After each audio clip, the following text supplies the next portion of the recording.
What's up, everybody? Welcome to the climactic Season 1 finale of As the Activision Xbox Deal Turns. And, well, this is why I'm calling it the finale, because honestly, at this point, the deal's in a little bit of a holding pattern, and there's not much we can do until certain things take place to see if this deal can go through. And at this point, can we even say that the deal is even possible at this point?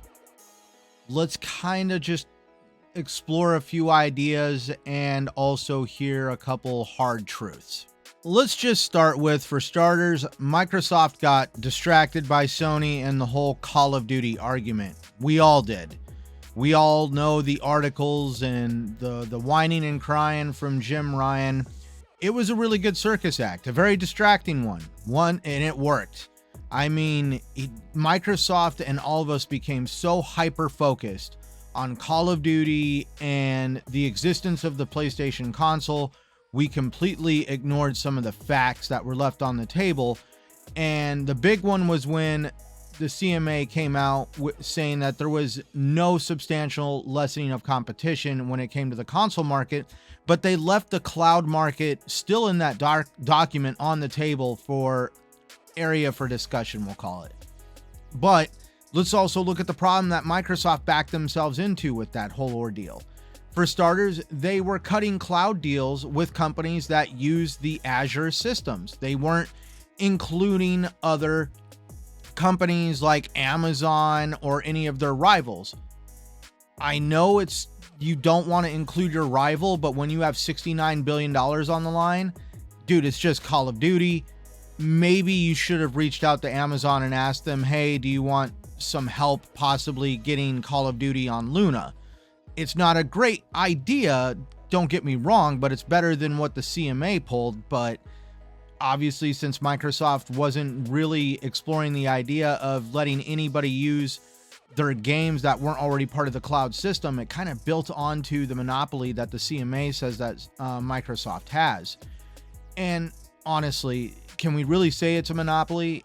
Microsoft practically invented cloud gaming. They put a lot of time and money into it. Of course, they're going to have a high market share, especially when cloud is still in its infancy. So yes, it's going to skew the concept of who really is in control of that market, because they're the ones that are leading the way. Of course, they're going to be the market leader. But the other thing that Microsoft really missed out on, and it's something that I covered in my video the day before the CMA came out with their decision, I talked about how I really hoped the CMA would approve the deal, but with the stipulation that there would be no price increase on Game Pass for a little while, a couple years, whatever. And that didn't happen. They outright prohibited the deal, and part of what they talked about in their prohibition of the deal was that Microsoft totally danced around the conversation of the potential price hike of Game Pass. I'm not faulting them for wanting to possibly look at that, but could we honestly say that maybe they should have at least addressed it rather than ignoring the elephant in the room? But again, Microsoft kind of let a few things slip through. They dropped the ball, and we can't really say that Microsoft really did everything that they could beforehand. I'm not knocking Microsoft. I'm just saying it's pretty sad that Sony did such a good job of putting on a dog and pony show. And no pun intended on the word pony, but it's honestly a dog and pony show. And like literally, it was a great charade, and Microsoft played right into it, and they got distracted. But now, how can this deal possibly happen? How can it go through? Let's really explore that for a second. There's a lot of theories on how Microsoft can do it. Some theories are good, other ones are very outlandish. Now, keep in mind, these are all theories. This is kind of uncharted waters. We're talking about the CMA. There's Brexit. The CMA has been trying to really make a name for itself since Brexit. For those that aren't informed, Brexit is when the United Kingdom voted to leave the European Union, the EU, and they wanted to really stake their claim as being a world power and having the ability to regulate world industries. And it almost feels like that this is more like the little man syndrome of, hey, look at me, look what I can do. And it seems more along the lines of, rather than trying to factually govern, they just really are out to make a name for themselves, like more like pride. Sometimes letting your pride get in the way is not a good idea, especially when it comes to world affairs. But to be honest, when this deal was blocked by the CMA, I honestly thought that the deal was done. Game over. It's done. But as the days have gone by, the articles that I've read, seeing what Foss Patents puts out with Mr. Mueller over there, and the other articles in between, and also some interviews with Bobby Kotick that I've watched, I'm not on the fence of saying it's totally quashed. I want to say that there is a high chance that this deal could not go through. It's going to be like ice skating uphill, like I've said. But there's still that minute chance that maybe you could dig your heels in and make your way up that icy hill, I guess you could say. But the only real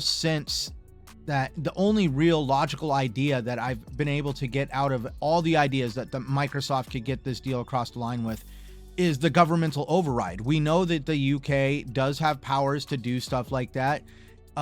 Will it apply here? We don't know. But at the same time, this deal has created some economic situation for the UK. We'll get to that in a second. But I don't really see the UK publicly shaming the CMA or pulling the override ripcord. It's kind of like what's going on in Arizona right now. Look this up. I'm not making this up. Right now, Arizona is actually locked into a huge debate over something they call the tamale bill. And it's an idea of not allowing people to sell tamales on the side of the road. And because of this, the governor vetoed this bill or didn't approve it, and the state senate has the ability to override her because there's enough votes there. But the political party that she belongs to is refusing to do the overruling or the override against the governor because they don't want to politically embarrass her. And I feel that this is kind of like the same lines, like the UK government, the parliament does not want to embarrass the CMA because it's really going to look bad on the UK as a regulatory body for the world, and it would pretty much disenfranchise or make the CMA not look like they know how to do their job properly, and it would make them look like the laughing stock of the regulations community. So they're not going to do that publicly. I could see them going behind closed doors, having a conversation with Kat. And it also turns out that now there is a judge that's been one of the members of the Kat. I did get wrong. It's not the Consumer Affairs Tribunal. It's the Consumer Appeals Tribunal. And it's a group of people that are going to vote on whether or not the appeal can go through. And it looks like one of the leaders of this group is actually a known patent judge over in the UK. And even Florian Mueller is excited about this because this patent judge has a good grip on what it's like to do patents in the tech industry. And he knows what it takes to get tech off the ground, kind of like cloud. So this individual has a little bit of history in actual tech industry related stuff. And he's just not governing by the seat of his pants like the CMA. So according to Mr. Mueller, this is a good thing. This is an individual that has some background and knowledge of how the industry really works, and he's not just going to be pulling thoughts and ideals out of thin air. But again, the override is the only thing that makes sense. I just don't know if it's possible, but that's to be seen. But another one, everybody talks about, fining. Microsoft can pay a fine. Well, for starters, the CMA decided to enact some new rules towards the end of April. And one of these new rules was that they readdressed the fines for companies that violate antitrust. And they basically declared that now any company that violates antitrust under the CMA rule now owes the CMA or the UK government 10% of their global revenue. That's a lot of damn money. To put that into perspective, if Microsoft decided to disregard the CMA's unlawful decision, according to Mr. Mueller, they would face sanctions that, based on his research, would theoretically reach about $20 billion, when Microsoft's entire UK sales are just a fraction of that number. That's a lot of damn money. $20 billion. And that's not nothing to laugh at. That, like, we're talking, you know, if we really think about it, we round up, we're at $69 billion, $70 billion for Activision, and we're talking almost a fifth, a quarter of the money for that deal and just fines alone. It makes it not really logical to go down that road and paying a fine. The other one was cutting off the cloud, geofencing, or not letting the UK market have access to what they're complaining about. And again, that's where I don't see how that's really going to work. I'm pretty sure there's going to be people that are going to send me articles or really want to help me understand this. But at the end of the day, I just feel that there's too much of a physical footprint for Microsoft and Activision in the UK. And I don't see how that's going to work. And also, it's just going to lead to potential fines that Microsoft does not want to pay. So I don't really see how that's going to be a logical course of action in doing any of that. And this is where obviously all this hem-hawing and this stalling and all this debating, the deal could expire. I talked about it on TXR, great podcast there every Sunday. Check us out. I watched an interview with Bobby Kotick that took place right after the deal was blocked, and Bobby Kotick is extremely annoyed and pissed off. And he definitely feels that they have a very good, strong argument to get this whole block appealed. And he feels it's such a strong argument that they can get this appeal in very quickly. Normally, these appeals can take years over in the UK, but Bobby Kotick thinks that this is no problem and he can get it in very quickly. I don't really know about that. They even had an individual that was there with the news organization that conducted the interview, and they even made a comment that they wouldn't want to deal with the CMA because they've been through it before and they never want to go through that again. They were questioning Bobby Kotick's confidence on getting it through quickly.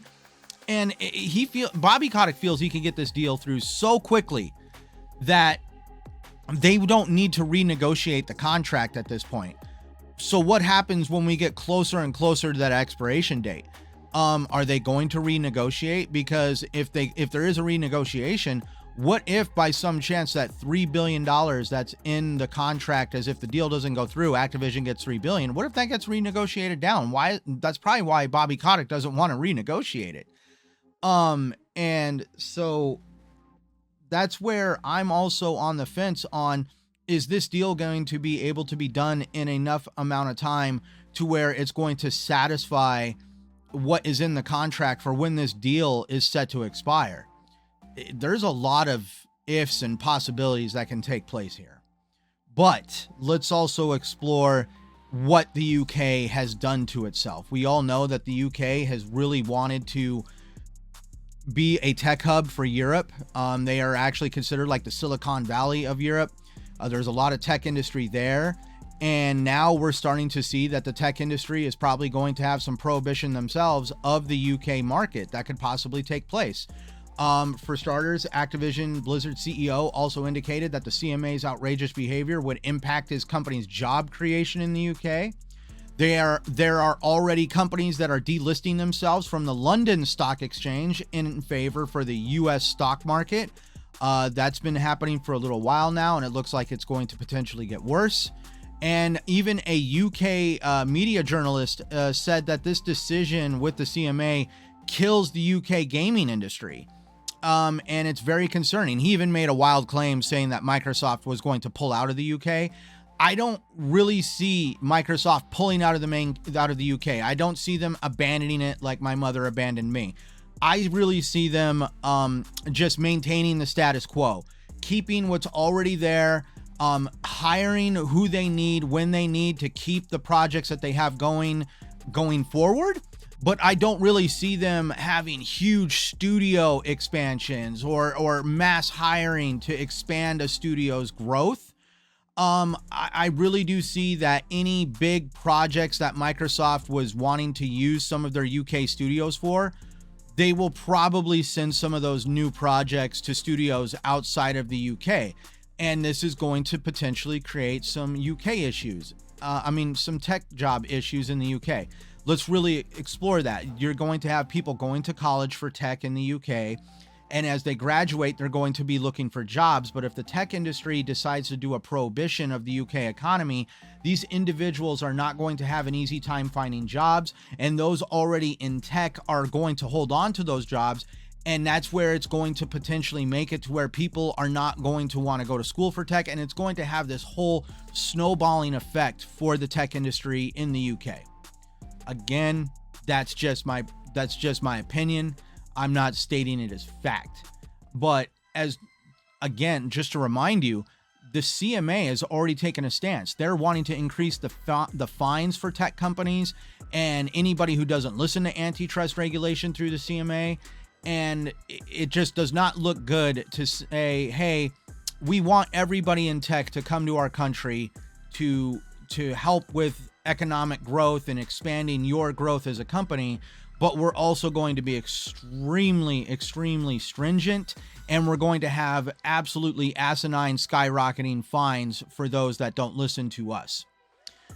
Now, also, everybody, to just point out one other thing that the CMA has put in, is that there is a 10-year prohibition on the Microsoft Activision deal. There is a great big possibility that if this deal is completely fully blocked by the CMA, or the Microsoft backs out, just says F it, they will not be able to try to repurchase Activision for at least 10 years unless something big happens, like something that requires the intervention of having a company buy them out, like Bobby Kotick goes crazy, starts insulting people, and there's mass exodus at Activision and the company looks like it's going to fold under. They would entertain the idea of somebody like Microsoft purchasing them so the company doesn't blow up. But in my opinion, there's a lot of things that can happen to Activision without Microsoft, but we won't go down that rabbit hole. In conclusion, though, just to kind of start capping this out, if the EU, this whole deal is going to center around the EU at this point. If the EU blocks the deal, this deal is done. It's in the ground, nails in the coffin, done. The EU is currently making new laws and regulations to govern the strengthening tech industry and the emergence of digital markets. They're wanting to have a lot more say-so on what takes place on a digital scale. And that's why, I'm not even completely sure on what the EU is going to do. But if by some chance they do support the deal and they approve it, we might see Microsoft get a second wind and get back in the ring. We might see a season 2 of as the Activision Xbox deal turns, and we might just see another round of what is going to be a great big political battle for the CMA, something like they have not seen before since Brexit. And I really do think that's going to hinge all on the EU's support or non-approval of the deal. Again, I want everybody to know this whole video, though, is just my opinion. I hope you've taken in some of the knowledge and know that the uphill battle that Microsoft has ahead of them. I'm not trying to quash anybody's hope or optimism. I'm just trying to put it out there, though, that I don't want people going around thinking that because Microsoft has trillions of dollars that they can just get their way with with their money. There is definitely a lot of things stacked against Microsoft at this point. So for those that have enjoyed today's video, or for those that don't enjoy today's video and like to berate me down in the comments, or those that are absolutely amazing and I love all your great positive comments down below, please leave more comments. As always, remember that stuff that YouTube likes to see. Like, subscribe, check out my end card and the other content on my channel and my previous videos.